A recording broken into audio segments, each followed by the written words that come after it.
It's a call that's telling me I'm here to serve.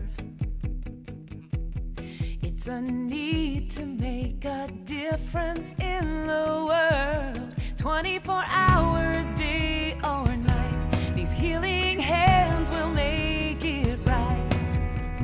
Looking in their eyes, I know that I'm changing lives. Changing lives.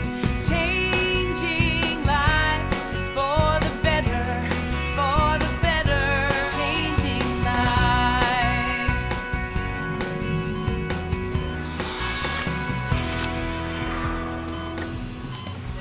And hello again, everyone. Jim Knox along with Candace Kruger. Welcome back to another edition of the Best Docs Network, which features some of the best doctors in the entire Houston area that help change people's lives. You bet they do, like our first doctor, bariatric surgeon Dr. Robert Marvin, who is helping one individual with his weight loss.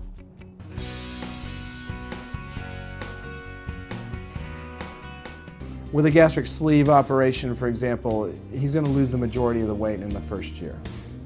And he should see quite a bit of benefit in terms of how his joints feel, his ability to bear weight, and the axial loading on his spine. Before surgery is approved, Paul has to clear several tests. First, a visit with cardiologist Dr. Nasser.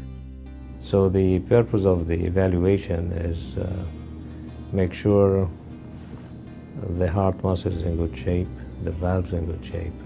So from the cardiovascular standpoint, we do all this to tell Dr. Marvin, the surgeon, that your patient is in good shape and we expect no problems from the cardiovascular standpoint when he goes through surgery. A comprehensive sleep study was then performed to properly diagnose his sleep apnea.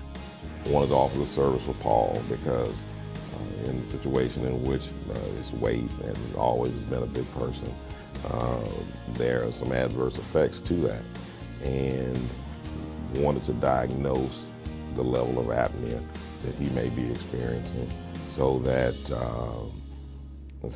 he could get the proper treatment for whatever needs to happen. We just want to make sure that we diagnose everything and get him where he needs to be.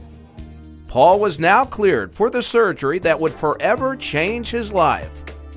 Well, good morning. I'm here. It's about 5:30 in the morning. I'm getting ready for my pre-surgery prep, which starts in just a few minutes. My surgery starts at 7:30 a.m. and I've come here. I'm fixing to meet with a doctor in just a few minutes, and I'm very excited. You know, I'm looking forward to this day. You know, everyone has. We all make decisions where we look back on our lives and say, "I'm glad I did that," and I already know in advance it's going to be one of those decisions for me. Look back on my life a few years from now and say, I'm so glad I did this, and I'll always remember this day, October the 25th, 2012, when my life got better for infinitely. Kimberly, who loves to travel due to her job, could hardly walk due to severe foot pain until she met Dr. Gabriel Maislos. To find out more about Kimberly's story and other life-changing stories, log on at bestdocsnetwork.com.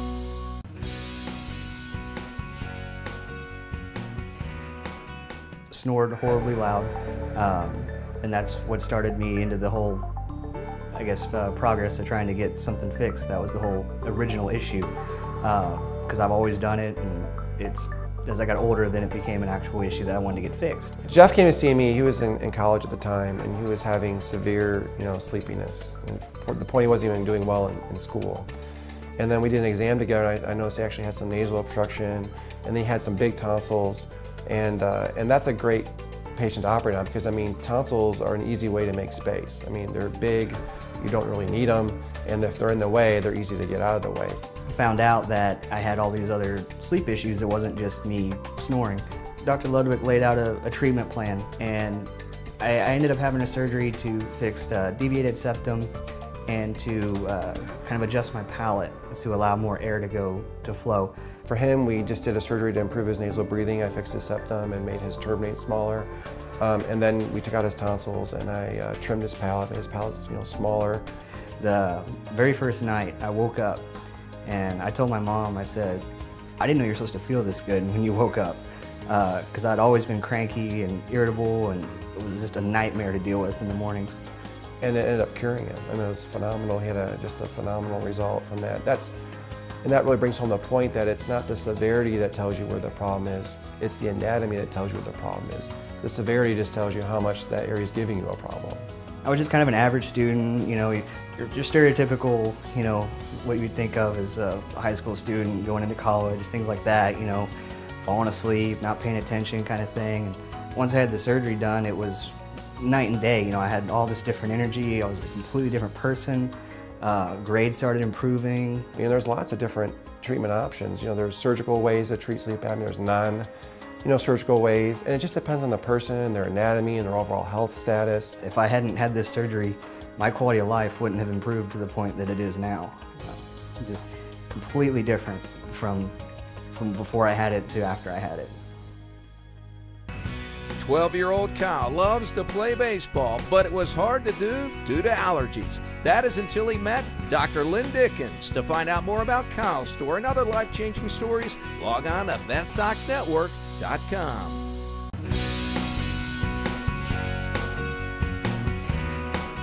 My symptoms are, you know, I don't want to walk on the ball of my foot. It shoots sharp pains up my leg. I mean, it feels like a nerve's being pinched off.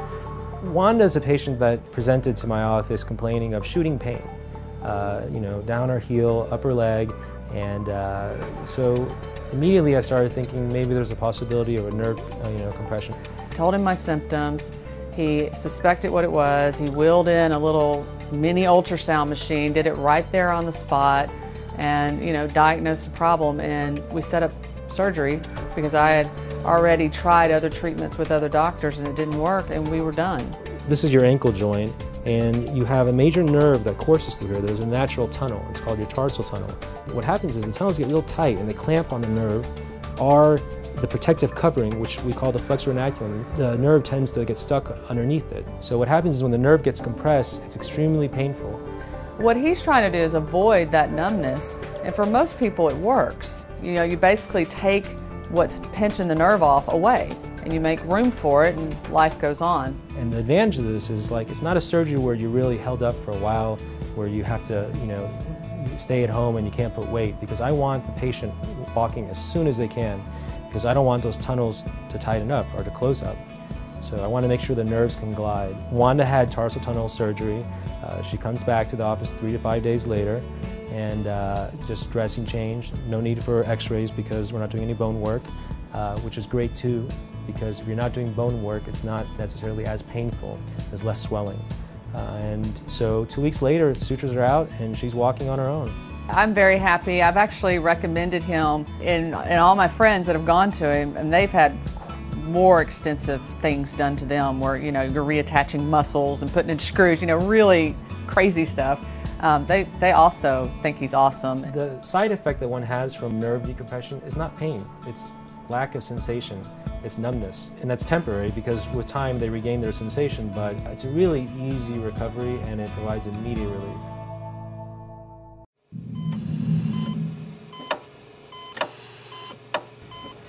There's two main types of arthritis. There's osteoarthritis and there's rheumatoid arthritis. Osteoarthritis is common, rheumatoid arthritis is not. Osteoarthritis is mild to moderate. Rheumatoid arthritis can be a very bad disease. And how do you tell the difference? Well, osteoarthritis is usually wear and tear of weight-bearing joints like the knees, or joints in your hands, the ones that move a lot, like this one right at the base of your thumb. Rheumatoid arthritis involves usually the knuckle joints. It can involve a lot of other different joints, but those are the main ones where they start. And it starts with stiffness in the morning. Now, osteoarthritis results in 15 to 20 minutes of stiffness in the morning. Usually goes away once you get up and move around and sort of oil your joints up a little bit. Rheumatoid arthritis results in sometimes 2 to 3 hours of stiffness. So if you have a lot of stiffness that lasts a long time in the morning, that generally could be rheumatoid arthritis. Again, it's a rarer illness than osteoarthritis, but it's also much worse, and there's a lot that can be done to make it improve and not progress and cause crippling deformities.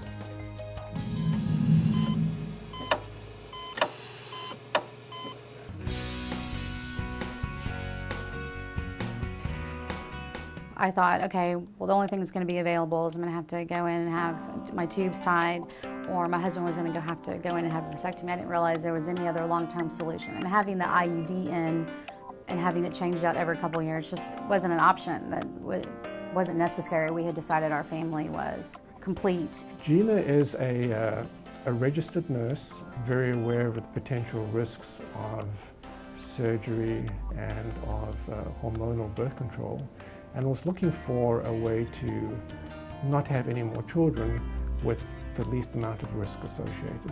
And I talked to Dr. Leibman about a long-term solution, and he said, have you ever heard of the Essure? You should come in and have it done. It's a minimally invasive procedure that is done in the office under local anesthesia most of the time. It involves the placement of a tiny microcoil into the fallopian tube. We do it on both sides, and the body's own tissue will then grow into the microcoil and form a mechanical obstruction of the tubes. No cutting, no hormones, and almost no blood loss at all. Didn't require a hospital stay. Didn't require my husband going in and having a procedure done, which he wasn't really thrilled about having. So it was really, really easy. No downtime, no pain, no, overnight stay. I didn't have to worry about it. The kids were home in the afternoon, and I was fine when they got out of school. When the procedure is done correctly, the 10-year data says that it's 99.7% effective. So we seldom ever see a pregnancy failure. I wish that more women knew that this was an option that was out there, that you can make the appointment, you can come into your physician's office, you can have it done during the day with little to no downtime, and have it be just as effective as an overnight, tubal ligation stay in the hospital. She was just delighted she didn't have to worry about birth control anymore, and certainly not the risks of hormone therapy associated with the contraceptives anymore. If you've had a doctor help change your life, we'd love to hear about it. Send us an email at info@bestdocsnetwork.com.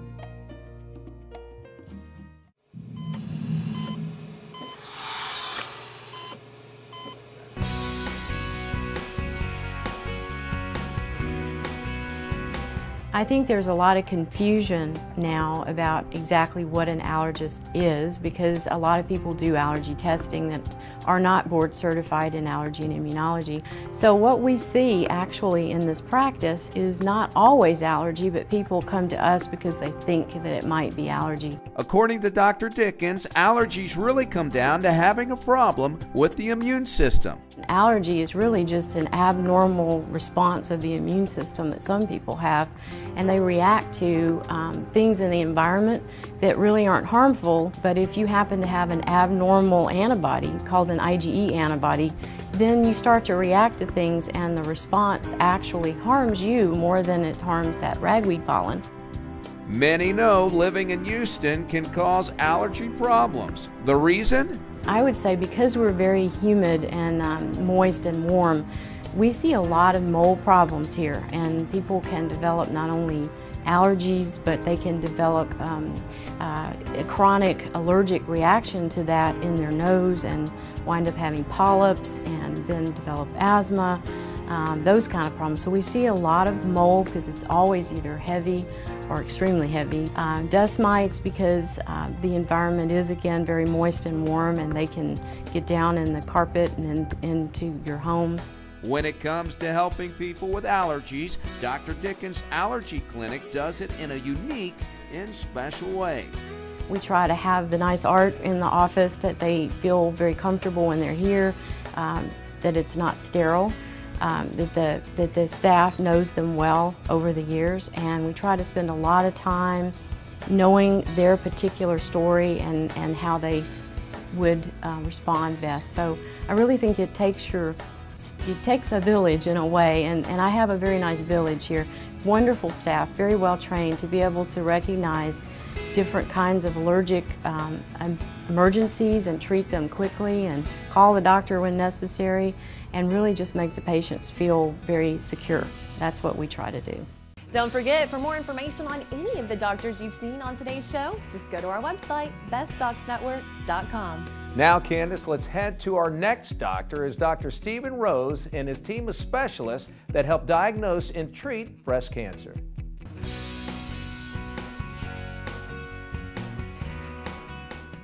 After having met with Dr. Rose, toured the facility and saw the importance of the work on the early detection side, I was compelled to do something more. It's kind of like once you have knowledge to do something, then you have to move forward and make sure that others know about it as well. There are several things that we're looking for the foundation to do. One is to continue to fund important research. There's always going to be more things that we can learn and do better. The number two thing is to be able to educate both other physicians and the community, especially the community, so that people begin to understand and participate in the process of screening. Because the sad thing is, in recent years, screening mammography, especially in younger women, has decreased. And now I see women show up who haven't had their mammogram and they have more advanced tumors. I hate seeing that.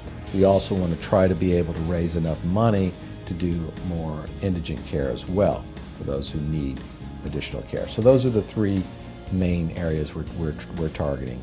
What I love most is the fact that we're educating other radiologists to read these mammograms so that we can spread the word quickly, and also the amount of anxiety that the results of these tests provide. Very few people really realize that almost all of the breast cancers are detected in the community. They're not detected at facilities like MD Anderson for the most part, because most people are referred with the diagnosis there. So the research foundation was based on that idea that we could fund research in the community and do things that weren't being done elsewhere. Our work is so important. I feel that we can take a big bite out of breast cancer incidences if we can move forward with this early detection. Women who are vigilant about having their mammograms annually using a 3D tomosynthesis procedure can certainly help themselves. And not just for women who are insured, but we would like for every woman to have this available to them. Tiku broke his jaw growing up and his teeth never lined up until he met oral surgeon Dr. Paul Metz. To find out more about Tiku's story and other life-changing stories, log on to bestdocsnetwork.com.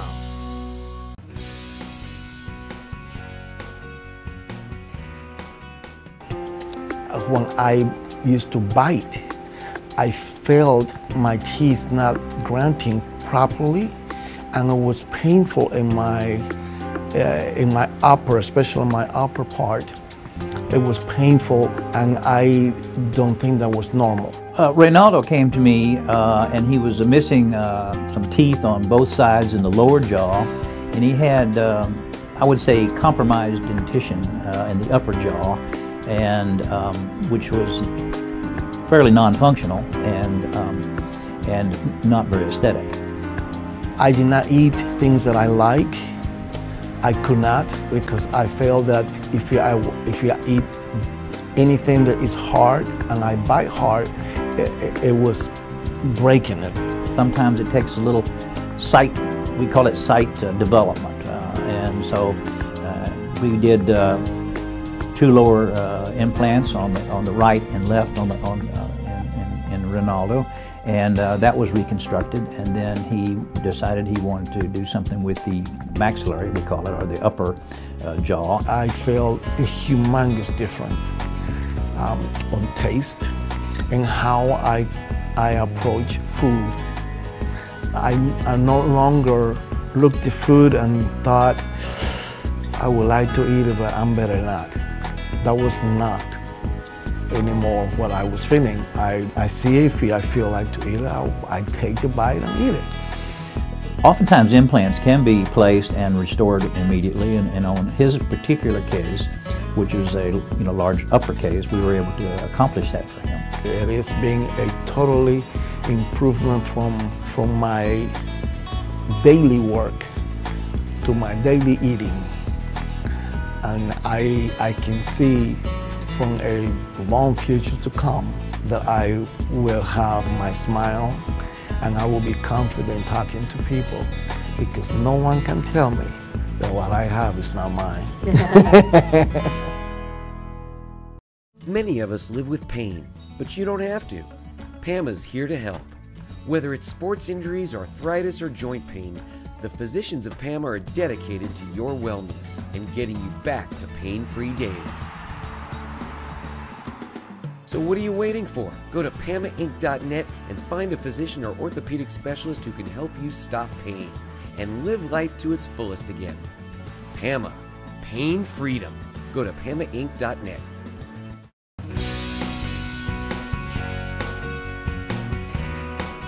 I had 2 children and I nursed them both, and my breasts were completely saggy and gone.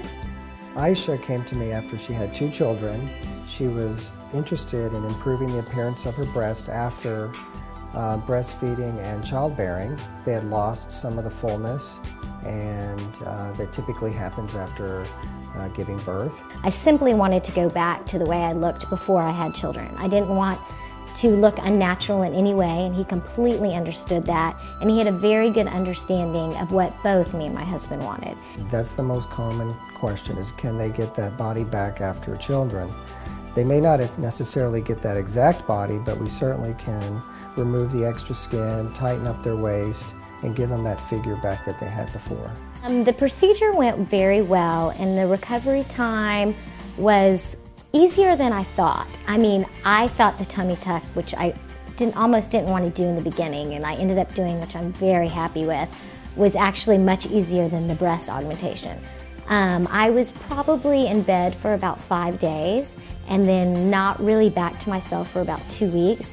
But 4 to 6 weeks after that, I was completely fine, like nothing had happened. I felt great. Typically after having children, women have extra skin and some fat along their tummy as well as on their hips. And this is, even with all the exercising, many people can't lose that weight. And so if they've completed their childbearing, that's the perfect candidate. With the breast, many times again, there's postpartum involution of the breast. So many times again, after childbearing, they can't reverse this effect. And again, that's a good candidate. He was very, very nice. He was very applicable to my needs. You know, he talked both to me and my husband about what kind of results I wanted. Someone who, like herself, who's very fit and wanted to enhance the appearance of her breast after childbearing, this was a perfect case for her. And he was so professional and so nice. It was fantastic, fantastic experience. After undergoing a mastectomy, Colleen turned to Dr. Evan Feldman to help change her life. To find out more about Colleen's story and other life-changing stories, log on to bestdocsnetwork.com.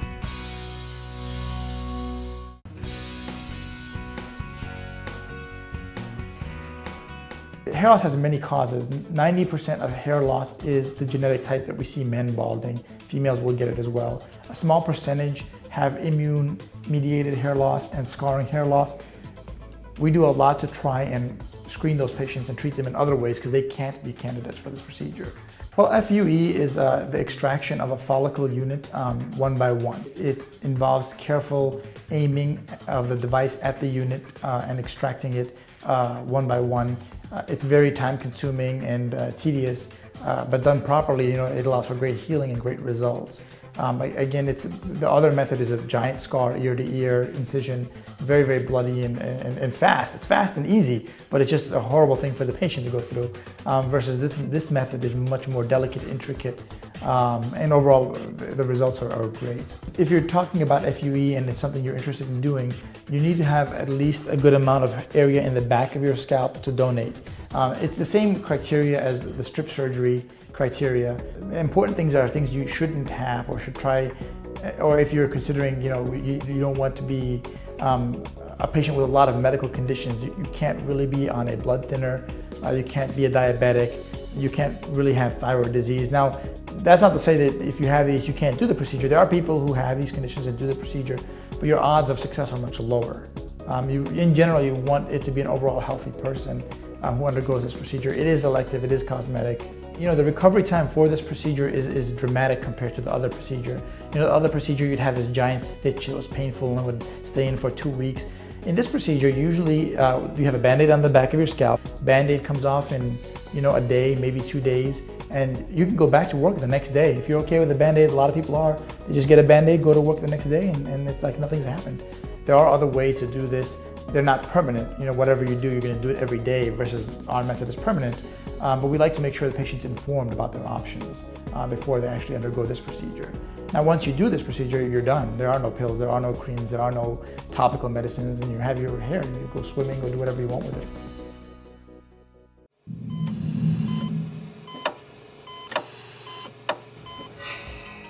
We have an epidemic of diabetes going on in America at this time. Diabetes is high blood sugar. Normally, your blood sugar should be less than 100. We define diabetes as a blood sugar of 126 or higher. If you have a blood sugar of 100 to 125, that's called pre-diabetes. If you don't do something about it at that point, it will develop into diabetes almost for sure. What's bad about having diabetes? Well, it damages every blood vessel in your body. That can result in vision problems, even blindness. It can cause kidney failure and heart attacks or strokes. None of those are good things. To prevent or treat diabetes, the best thing you can do is lose weight. That will help the most. Also, eating an ADA, that's an American Diabetes Association diet, will help. You can find that on the internet at multiple websites.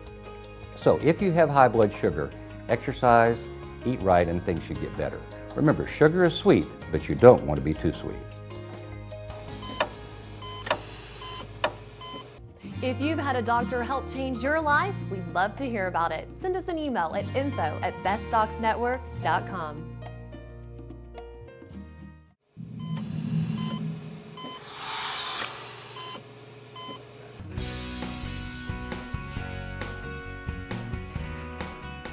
Because of my history and being out in the sun a lot and not using sunscreen and not using glasses, I knew that I needed to do something and do a little bit as you get older. Then you're not dealing with a big mess when you're 60 or 70. Due to her career that she worked previously, she enjoyed a good life where she worked at Club Meds around the world, but obviously you're going to get a lot of sun exposure, and with that sun exposure comes changes and disorder in the collagen and the pigmentation of the skin. You want to rejuvenate that skin, and then you want to protect it from further damage, and then you also want to even out the tone to kind of correct some of that sun damage that she's occurred over the years. I came over and I talked to Dr. Bancroft, and he said, you know, I really think that my new cream that I've made in my compound pharmacy would really help you. In terms of the skincare products that we have here, we have basically a compounded cream where we're basically taking the cream and adding it to specific levels of the active ingredients for each patient. So you can have someone who has more of an issue with controlling pigment or needs more rejuvenation.